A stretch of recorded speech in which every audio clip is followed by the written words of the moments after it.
4 दिन की दुनिया है, फिर हिसाब होगा। आज गरीबी में जिले मेरे दोस्त, कल बादशाहों में आपका नाम होगा। यस, आप सही सुने हैं। यदि आप 4 दिन की दुनिया जी रहे हैं मेरे फ्रेंड, उसका हिसाब कर रहे हैं तो उसमें कोई संदेह वाली बात नहीं है। यदि आपके पास परेशानी भी है 4 प्रकार की तो उसमें भी कोई हिसाब वाली बात नहीं है।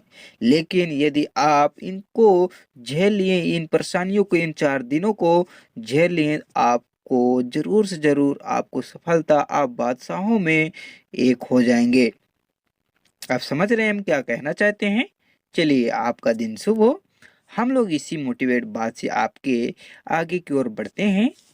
तो देखिए, आज आपका 11 जनवरी है।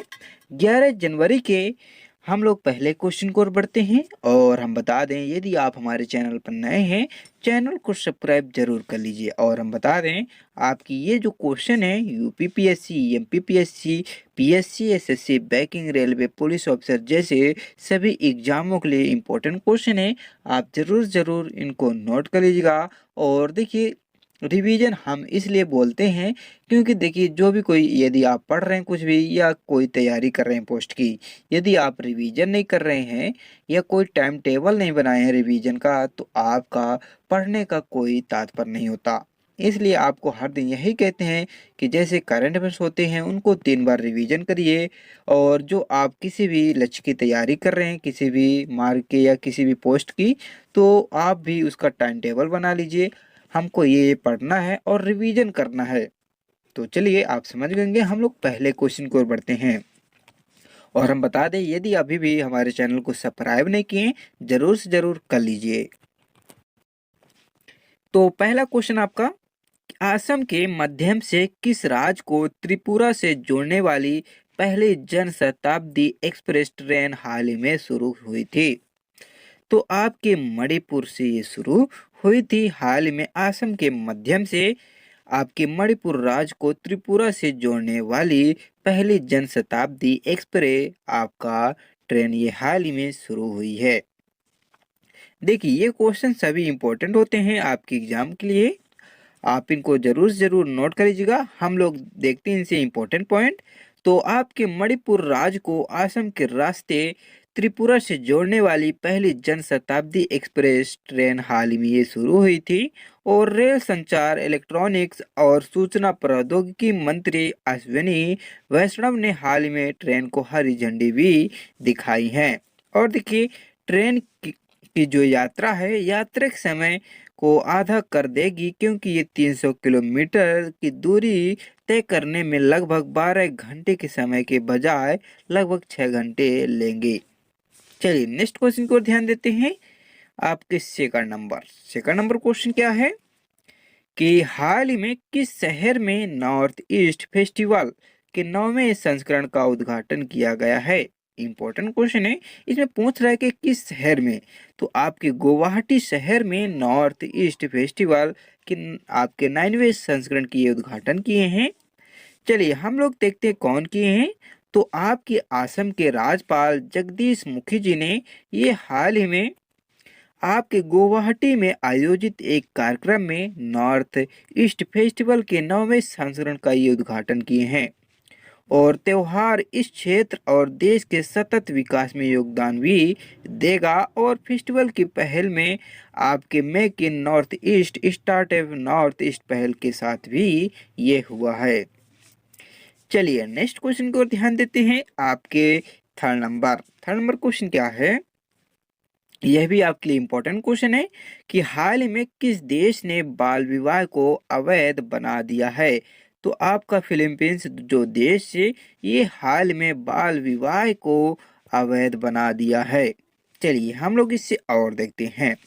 तो देखिए, 6 जनवरी को आपका फिलीपींस जो है ये बाल विवाह अवैध हो गया है।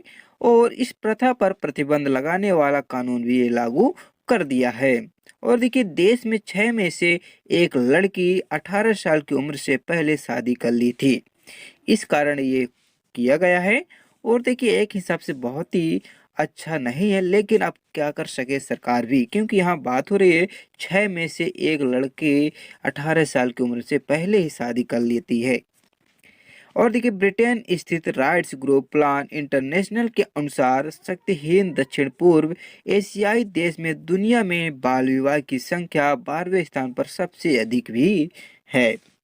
चलिए नेक्स्ट क्वेश्चन को ध्यान देते हैं, आपके फोर्थ नंबर क्वेश्चन। तो फोर्थ नंबर क्वेश्चन क्या है कि हाल ही में राज्य में student startup and innovation policy, या कह सकते हैं SSIP 2.0 किया है।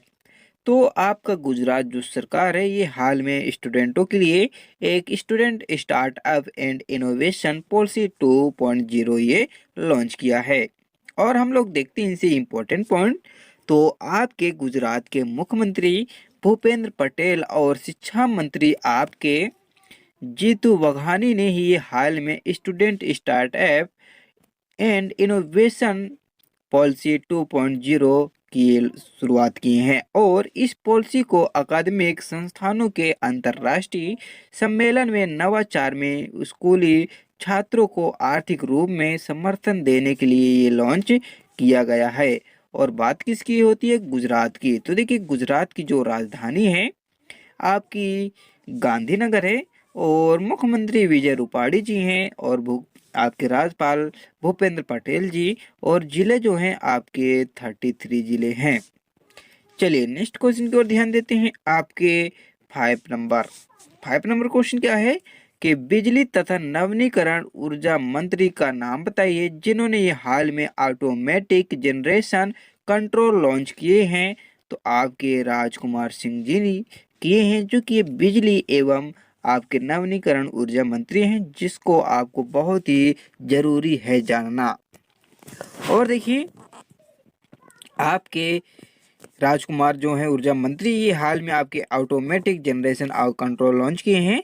लेकिन यहाँ फ्रीक्वेंसी बनाए रखने के लिए एजेंसी हर 4 सेकंड में बिजली संयंत्रों का सिग्नल भी भेजती है, और जिसके जरिए आपके पोस्को बिजली संयंत्रों को सिग्नल भी भेजता है। चलिए नेक्स्ट क्वेश्चन की ओर ध्यान देते हैं, 6 नंबर क्वेश्चन क्या है कि केंद्र सरकार ने विजय पाल शर्मा को हाल ही में आयोग के अध्यक्ष के रूप में फिर से नियुक्त किया है। तो आपके कृषि लागत और मूल्य आयोग में किए है आपके केंद्र सरकार ने। और देखिए केंद्र सरकार ने विजय पाल शर्मा को हाल ही में कृषि लागत मूल्य आयोग के अध्यक्ष के रूप में इनको नियुक्त किया। और विजय पाल शर्मा भारतीय प्रबंधन संस्था अहमदाबाद में कृषि प्रबंधन केंद्र में ये प्रोफेसर भी थे। चलिए नेक्स्ट क्वेश्चन की ओर ध्यान देते हैं, 7 नंबर आपके लिए इंपॉर्टेंट क्वेश्चन है। क्वेश्चन क्या पूछा है 7 नंबर कि केंद्रीय जल शक्ति मंत्री गजेंद्र सिंह शेखावत ने हाल ही में वर्ष 2020 के लिए कौन से राष्ट्रीय जल पुरस्कार की घोषणा किया है। तो आपके तीसरे किए हैं आपके गजेंद्र सिंह शेखावत जी ने। चलिए हम लोग इनसे और देखते हैं इंपॉर्टेंट पॉइंट।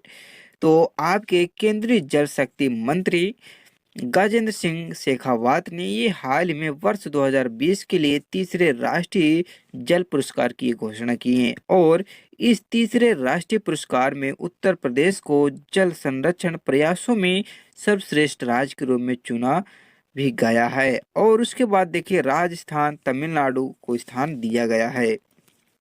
चलिए नेक्स्ट क्वेश्चन की ओर ध्यान देते हैं, 8 नंबर क्वेश्चन क्या है कि हाल ही में रिपोर्ट के मुताबिक 2030 तक एशिया की कौन सी सबसे बड़ी अर्थव्यवस्था बन जाएगी। तो ये दूसरी जो भारत देश है ये एशिया की सबसे बड़ी अर्थव्यवस्था बन जाएगी। चलिए हम लोग इससे और देखते हैं इंपॉर्टेंट पॉइंट। तो आपके IHS मार्केट लिमिटेड के रिपोर्ट के अनुसार भारत जो देश है आपका, ये 2030 तक एशिया की दूसरी सबसे बड़ी अर्थव्यवस्था बन जाएगा। और देखिए भारत के 2030 तक जापान से आगे निकलने की संभावना है, और यह जर्मनी और यूनाइटेड किंगडम को पछाड़कर दुनिया की तीसरी सबसे बड़ी अर्थव्यवस्था भी बन जाएगी। चलिए नेक्स्ट क्वेश्चन की ओर ध्यान देते हैं, 9 नंबर। और 9 नंबर भी आपके लिए इम्पोर्टेंट क्वेश्चन है। क्वेश्चन क्या है कि राष्ट्रीय डेयरी विकास बोर्ड ने राज्य में डेयरी क्षेत्र के विकास के लिए एक समझौते पर हस्ताक्षर किए हैं। तो किस राज्य सरकार के साथ किए हैं? आपका डेयरी विकास जो है बोर्ड, तो ये आपके असम राज्य के साथ किए हैं। चलिए हम लोग इससे और देखते हैं इम्पोर्टेंट पॉइंट। तो जो कि आपकी जो असम राज्य सरकार है, ये आपके राज्य में डेयरी क्षेत्र के समग्र विकास के लिए 2000 करोड़ रुपए की संयुक्त उद्यम कंपनी बनाने के लिए राष्ट्रीय डेयरी विकास बोर्ड के साथ एक समझौता किया। और देखिए केंद्रीय पशुपालन और डेयरी मंत्री पुरुषोत्तम रूपाला की उपस्थिति में गुवाहाटी में ये समझौता ज्ञापन पर हस्ताक्षर किया गया है। चलिए नेक्स्ट क्वेश्चन आपका 10 नंबर है।